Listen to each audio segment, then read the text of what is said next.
Selamat datang di OCR OCR Talk Talk Show. Show. Pertama-tama, biar penonton, bro-bro penonton kita yang baru ini bisa kenal sama kita mungkin perkenalan diri dulu kali ya. Yoi banget nih bro. Soalnya ada pepatah bilang, tak kenal maka tak sayang. Nah, kenalin. Gua Rian dan temen gua. Gue Dava, kali ini gue dan Rian bakal bawain acara talk show episode kali ini. Oh iya Yan, Bener. kita bakal bawain topik tentang apa sih? Oke, Dap. Jadi di episode kali ini tuh kita bakal ngebawain topik tentang barrier in communication. Seperti apa itu komunikasi, perilaku dalam berkomunikasi, dan hambatan-hambatan dalam berkomunikasi tersebut. Wah, gimana nih? Menarik banget gak sih topik kita kali ini? Udah jelas dong, topik kita pasti sangat menarik. Oh iya, seperti Pastinya, bro. episode-episode sebelumnya, di mana kita bakal nampilin video tentang dasar dari materi topik kita kali ini, biar kita nggak kosong-kosong banget. Tapi sebelum lanjut ke videonya, gue mau nanya dulu nih, kabar tentang Bro Rian nih, gimana minggu ini? Wih, kabar gua di minggu ini lancar jaya, bro. Gimana kalau kabar lu? Ya, gue sih ya aman, baik. Seperti minggu-minggu sebelumnya, alhamdulillah. Oke, daripada kita Aman banget. bertele-tele kelamaan, mending kita lanjut aja masuk ke videonya. Videonya. Menurut KBBI atau Kamus Besar Bahasa Indonesia, komunikasi merupakan proses pengiriman dan penerimaan pesan atau berita antara dua orang atau lebih, sehingga pesan yang dimaksud dapat dipahami. Nah, dalam ilmu komunikasi, para ilmuwan komunikasi membagi konseptualisasi komunikasi menjadi tiga, yaitu komunikasi linear, komunikasi interaksi, dan komunikasi transaksional. Yang pertama itu ada komunikasi linear, merupakan komunikasi satu arah atau one way communication. Yang kedua itu komunikasi interaksi, merupakan komunikasi dua arah atau two way communication. Yang ketiga itu ada komunikasi transaksional, merupakan komunikasi sebagai transaksi, tidak hanya menafsirkan pesan verbal, tetapi perilaku nonverbal yang terjadi spontan dan simultan di antara mereka yang terlibat dalam komunikasi. Aduh Yan, gimana nih video yang tadi seru banget kan? Videonya kan menarik banget gak sih? Seru banget nih videonya. Menarik banget. Udah daripada kita, Oh, kalau gue udah penasaran banget nih kali ini nih. Gimana kalau kita ngundang narasumber aja? Oke, kita langsung undang aja nih narasumber-narasumber kita kali ini. Ini dia narasumber kita. Halo, Halo. Aduh, nih kita kayak belum kenal ya. Kayak tadi slogan kita, tak kenal maka tak sayang. Nama kata saya. Baik, kita kenalan dulu. Dimulai dari siapa ya? Gara-gara kita belum kenal, mungkin terserah. Siapa yang mau perkenalan duluan? Ayo dipersilakan. dari gue Oke. dulu deh boleh. Oh, Boleh, silakan boleh. Alfian dulu. Oke, baik. Terima kasih. Perkenalkan, nama gue Alfian. Gue dari Politeknik Negeri Jakarta. Umur gue sekarang 18 tahun. Oke, selanjutnya Mas yang tadi Oke, itu yang mau tuh. selanjutnya. Oke, gue Muhammad Azhar Rashid, gue dari lulusan Politeknik Negeri Jakarta tahun 2018 dari jurusan Teknik Informatika. Oke, dan yang terakhir ini mbaknya. Silakan. Oke, kenalin gue Glevania Pangstuti, dipanggil Anjar. Gue mahasiswi semester 2 di Politeknik Negeri Jakarta sekarang. Waduh, Waduh. kayaknya Mas Rashid, Mas Alfian dan Mbak Lanjar ini udah semangat banget. Kayaknya kita langsung kasih pertanyaan aja kali ya. Boleh deh pertanyaan yang Langsung kasih pertama deh. pertanyaan aja. Oke, pertanyaan yang pertama nih ya. Tadi kan kita udah dapet nih pandangan awal dari video yang sebelumnya kita tonton tentang apa itu komunikasi. Nah, kita mau tahu nih tanggapan kalian masing-masing tentang komunikasi itu sendiri. Boleh dimulai dari siapa nih? Mungkin Mbak Lanjar bisa duluan memberikan jawaban. Dipersilakan. Oke, jadi menurut gue sendiri tuh komunikasi itu suatu proses bertukar informasi. Ya, kita berkomunikasi kan pasti memiliki tujuan untuk mendapatkan atau menambah informasi ya. atau memberikan informasi. Jadi menurut gue itu sih proses bertukar informasi karena tujuannya Oh, sendiri kayak gitu. oke. Bisa Gimana lebih nih lanjut ke mas-masnya? Mas Alfian mungkin? Bisa Boleh. dipersilakan. Jadi menurut bagi gua apa itu komunikasi? Jadi komunikasi itu sebuah proses perpindahan makna atau informasi baik dari secara individu ke individu ataupun ke kelompok lainnya. Apakah sudah? Sudah. Oke, bisa dilanjut ke Mas yang Oke, terakhir. Mas Rashid. Gue setuju sih sama mereka berdua. Jadi komunikasi itu juga sebuah interaksi atau ya pemberian informasi sih. Jadi komunikasi ibaratnya bukan cuma ngobrol doang. Oke, kita bisa Oke, simpulkan dari pertanyaan kita yang kali ini bahwa komunikasi itu bukan hanya ngobrol-ngobrol atau berbacot-bacot seperti biasa, tapi itu juga sarana bertukar informasi. Oke, kita lanjut oke. aja ke Kita lanjut ke pertanyaan pertanyaan yang selanjutnya. kedua. Tadi kan ada 3 konsep ya dalam berkomunikasi, mulai dari komunikasi linear atau yang kita biasa kenal dengan komunikasi satu arah, ada juga komunikasi interaksi yang kita ketahui itu adalah komunikasi 2 arah atau lebih, dan yang terakhir itu komunikasi transaksional. Dimulai dari siapa ya? Sekarang dimulai Boleh. dari, oke, Mas Alfian Oke, menyodorkan Mas dirinya. Alfian. Oke. Eh, apa itu komunikasi kan dibagi menjadi 3. Yang pertama itu ada komunikasi satu arah, 2 arah, dan transaksional. Yang pertama itu ada one way atau satu arah. Jadi contohnya sering kita temuin seperti di dalam kehidupan kita sehari-hari, seperti siaran acara radio, informasi yang melalui surat kabar atau koran. Oke. Siapa nih yang mau Oke. jawab komunikasi interaksi? Mungkin Mas Rashid mau jawab? Eh, jadi komunikasi interaksi itu adalah komunikasi 2 arah. Jadi contohnya adalah misalnya di suatu kelas kita ada dosen dan mahasiswa, dia saling berkomunikasi. Jadi dosen memberikan materi pada siswanya dan siswanya menjawab pertanyaan oleh dari dosen. Jadi itu bisa disebut komunikasi 2 arah. Oke, kita sudah paham Oke. komunikasi 2 arah. Yang terakhir mungkin ya, Yang komunikasi terakhir, kasih transaksional. transaksional. Boleh? Jadi yang terakhir itu kan komunikasi transaksional.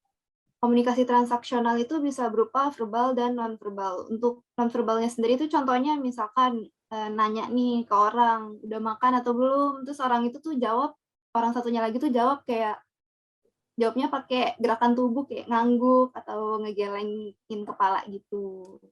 Kayak gitu sih. Oke, kita bisa Oke. simpulkan dari materi kita, pertanyaan kita yang kali ini bahwa komunikasi linear itu apa, Rian? Itu komunikasi satu arah. Contohnya kayak kalau kita misalnya gabut ya kan di mobil, kita bisa mendengarkan radio atau dengar podcast. Nah, seperti itu. Oke, yang kedua itu tadi komunikasi interaksi di mana kita memberikan lemparan dan dibalas lagi dengan feedback. Itu sepertinya komunikasi interaksi. Dan yang terakhir gue pikir komunikasi transaksional tuh dia komunikasi yang bertransaksi. Ternyata itu termasuk komunikasi interaksi. Iya. Ternyata komunikasi Atau bahasa tubuh. transaksional itu yang dijawab dengan bahasa tubuh atau yang biasa kita sebut dengan body language. Oke, kita masuk ke pertanyaan yang ketiga, Rian. Oke, pertanyaan selanjutnya. Misalnya kita melakukan komunikasi interaksi 2 arah. Nah, terus kalau lawan bicara kita pasif itu, kita harus berperilaku seperti apa sih? Nah, terus misalnya lawan bicara kita perempuan, kalau dianya pasif, gimana ya? Apa kita harus menyerah atau gimana gitu? Oke, mungkin bisa dijawab duluan oleh Rashid. Dipersilakan. Kalau dari gue berdasarkan pertanyaan tadi ya, kalau misalnya lawan kita bicara pasif gitu atau jarang ngobrol, kalau dari gue itu mungkin kita bisa pahamin dulu lawan bicara kita, mau itu cewek atau cowok itu sama aja sih. Soalnya mungkin aja mereka bukan gak mau ngobrol sama kita, tapi dia pengen banget ngobrol, sedangkan dia susah buat ngeluarin kata-katanya. Dan juga menurut gue kesan pertama kita ngobrol sama dia harus bagus sih, karena kesan pertama itu penting banget. Itu dari gue sih. Jelas. Kesan pertama penting banget. Jelas. Mungkin Mas Alfian pengen menambahkan? Baik, kalau pertanyaannya tadi berdasarkan pertanyaan, kalau perempuan lawan bicara kita perempuan dan pasif itu menurut saya selain dari obrolan pertama yang harus berkesan, yang kedua kita harus memilih waktu yang tepat karena perempuan kita tahu sendiri dia lebih kemudian apa-apa dengan tergantung mood mereka. Kalau merekanya lagi gak moodnya jelek, mungkin bisa dibalas dengan singkat. Oke. Mungkin Oke. banyak yang perempuan Yang mau menambahkan, terakhir ya, kita Bu. masih penasaran nih. Kalau buat gue nggak berlaku buat perempuan doang sih, karena kan orang pasti punya moodnya masing-masing ya. Jadi kayak ya sama aja. Dan mungkin emang perempuan karena lebih perasa, jadi ya harus sedikit lebih hati-hati lah sama perempuan. Terus gue mau nambahin nih, kalau lawan bicara pasif tuh gimana? Ya mungkin aja topik yang kita bawa ke dia, yang kita ajak bicara ke dia tuh ya topik yang nggak familiar lah buat dia. Jadi kayak sebisa mungkin cari topik yang dia tahu juga. Jadi biar sama-sama nyambung gitu loh. Okean, gue Segitu. tahu pertanyaan lu itu Oke. menjurus, tapi kita bisa simpulkan ya, ternyata emang lu nya aja yang nggak asik sebenarnya buat diajak bicara, tapi gak apa-apa. Wah, Kita, nggak apa-apa. kita kayaknya harus masuk ke materi yang lebih dalam. Kita lanjut ke Materi materi selanjutnya. selanjutnya itu apa Yan? Communication in pattern. Iya, behavioral pattern in communication. Kita Ya, lanjut betul saja banget. masuk ke videonya. Videonya. Nah, di dalam komunikasi ini terdapat 4 pola perilaku dalam berkomunikasi, yaitu expressor, driver, relator, dan analytical. Yang pertama itu ada expressor communication style, yang mana orang yang memiliki gaya komunikasi expressor cenderung bersemangat dan berpikir menggunakan perasaan dan firasat, tergantung pada permasalahan apa. Orang-orang ini mudah dikenali karena tidak suka terlalu banyak fakta atau penjelasan yang membosankan dan gelisah jika merasa waktu mereka terbuang dengan terlalu banyak fakta. Yang kedua ada driver communication style. Orang yang mempunyai gaya komunikasi driver mempunyai cara berkomunikasi yang berbeda dari yang lainnya dan cenderung tegas. Mereka memiliki sudut pandang yang kuat dan tidak takut untuk membagikan kepada orang lain. Mereka suka bertanggung jawab atas pekerjaan dan bagaimana cara mereka berkomunikasi. Driver biasanya berbicara to the point dan tidak suka membuang waktu dengan berbasa-basi. Yang ketiga itu ada relator communication style. Orang dengan gaya komunikasi relator menyukai vibes positif dan ingin dianggap ramah. Rekan relator ingin yang lain peduli tentang mereka dan perlakukan mereka dengan baik. Karena mereka menyukai nilai persahabatan dan cara yang baik untuk berkomunikasi dengan mereka adalah untuk menciptakan lingkungan komunikasi di mana mereka dapat merasa dekat dengan orang lain. Dan yang terakhir yaitu analytical communication style, di mana orang dengan gaya komunikasi analitis suka mengajukan banyak pertanyaan dan bertindak secara metodis. Mereka tidak suka ditekan untuk membuat keputusan dan lebih suka terstruktur. Wah, menarik banget gak sih, Daf, video penjelasan tentang behavioral pattern in communication tadi? Sudah jelas ya, sangat-sangat menarik. Dan gue sepertinya tuh serasa ingin memberikan pertanyaan-pertanyaan. Kayak pertanyaannya harus kita lempar dari kebiasaan atau pattern dari berkomunikasinya manusia itu, gue pengen nanya sih. Di masyarakat kita ini, pattern berkomunikasinya itu seperti apa sih? Atau mungkin sebentar, itu mungkin terlalu sulit karena itu memerlukan data dan lain-lain. Jadi kayaknya kita pengen tahu deh, masing-masing dari kalian tuh, orang-orang di sekitar kalian tuh pattern berkomunikasinya itu seperti apa? Dimulai dari Mas Rashid deh. Oke, gue coba jawab ya. Dari keempat behavioral communication pattern itu yang paling gue sering temuin adalah salah satunya itu orang yang tipenya relator. Jadi mereka itu bawaannya positif mulu sama ceria gitu. Mereka tuh kayak bisa ngebangun suasana biar mereka juga ya menurut gua sih nyambung juga kalau diajak ngobrol apa aja. Itu sih yang paling sering temui. Aduh, relator. Jadi flashback kemarin kita punya temen ya, Yan, ya. Nggak tahu sudah, Yoi. saya cuma ngasal aja, tapi bisa dilanjut oleh Mbak Lanjar mungkin, silakan. Oke, kalau dari gue sendiri sih, gue banyak nemuin di lingkungan gue tuh yang gaya komunikasinya driver sama expressor. Karena driver pertama di lingkungan gue, kayaknya mereka pada suka to the point ya. Terus expressor ya ekspresif aja gitu mereka kalau berkomunikasi. Terus kayak kelihatan ya kayak gitu sih, gitu aja. Oke, Yan, berarti kita sepertinya Oke. expressor. Cuma kayaknya Seperti kita ekspresif ini. kayaknya tidak driver, Yan. Karena kita Tidak. suka bertele-tele ya. Tapi selanjutnya, Mas Alfian. Yang terakhir, Mas Alfian.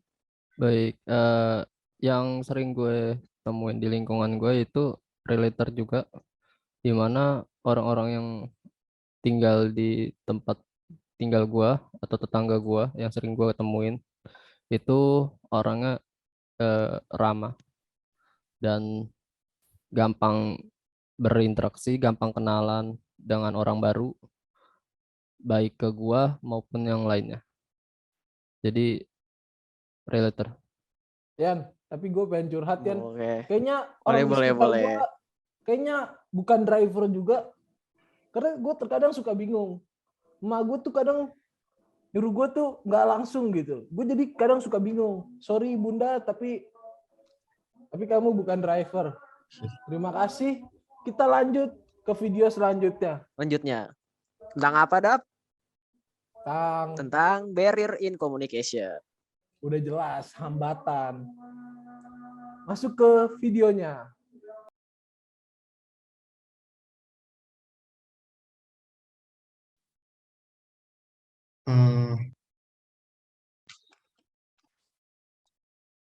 Hambatan dalam berkomunikasi. Hambatan dalam komunikasi merupakan segala macam bentuk gangguan yang terjadi dalam proses komunikasi yang umumnya disebabkan oleh faktor lingkungan, fisik, maupun psikis dari individu yang terlibat.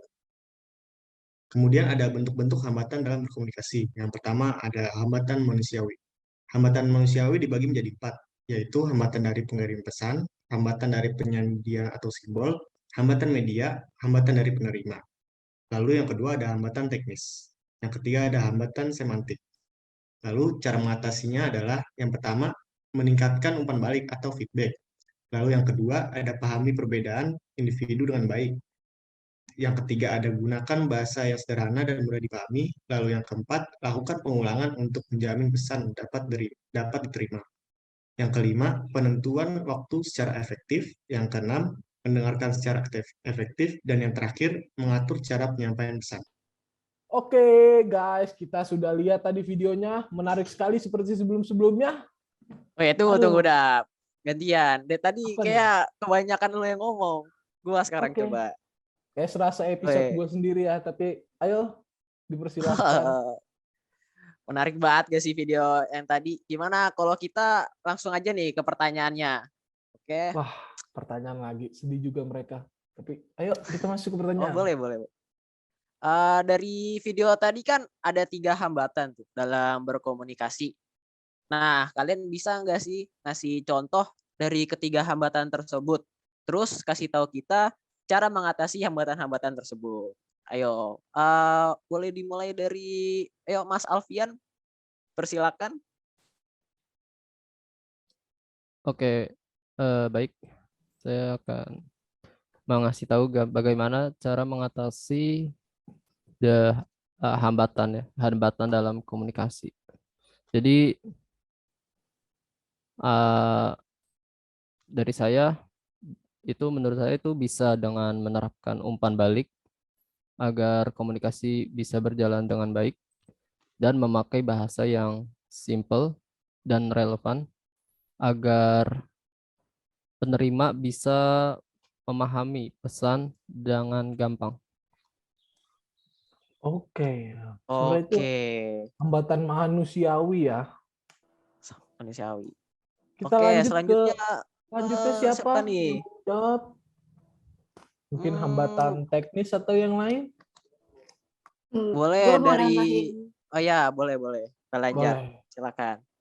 Gue mau ngasih contoh di sini hambatan teknis ya. Hambatan teknis itu kan berasal dari keterbatasan fasilitas komunikasi. Biasanya tuh kayak kita online gini kan nih, terus kayak kadang koneksi internet suka ada yang putus-putus gitu, entah karena hujan apa emang gangguan kan. Nah itu juga salah satu hambatan. Habis itu mungkin ada yang device komunikasinya rusak, itu juga bisa jadi hambatan. Nah cara ngatasinnya kalau buat yang internet itu ya kita cari provider internet yang bagus, dan kalau emang ada hambatan ya dikomunikasin aja sama lawan komunikasinya. Terus kalau device-nya rusak ya mungkin bisa pinjem-pinjem ya buat berkomunikasi. Gitu aja sih kalau gue. Ya, bisa kita simpulkan, Rian. Oke. Terkadang kita tidak dijawab oleh lawan bicara kita, bisa jadi dia terkena hambatan teknis. Tapi Iya. kita coba lanjut ke hambatan Terakhir. semantik. Kalau Semantik. dari gue sih, gue ada dikit aja ya 2 contoh mungkin dari hambatan kepribadian sama hambatan fisik. Menurut gue itu dari hambatan kepribadian itu sendiri kayak contoh tadi bilang kayak orangnya itu kalau bicara kita pasif atau introvert gitu. Nah, buat ngatasinya adalah kayak kenali dia dulu orangnya gimana, cara ngobrolnya. Terus kasih mereka juga buat mengekspresi apa yang dia inginkan. Kita juga sebagai lawan bicara harus kasih feedback yang bagus. Terus selanjutnya gitu, gue juga sering nemu sih kayak uh, contoh hambatan fisik gitu. Kayak misalnya orang yang kurang bisa ngedengar atau maaf orang yang tunarungu gitu. Jadi menurut gua kalau saat ngobrol itu lakukannya gerakan gestur seperti gerakan tangan atau mengekspresikan wajah. Dan kalau misalnya dia kurang dengar juga ngomong dengan suara lantang tapi tidak seperti orang yang ngegas gitu.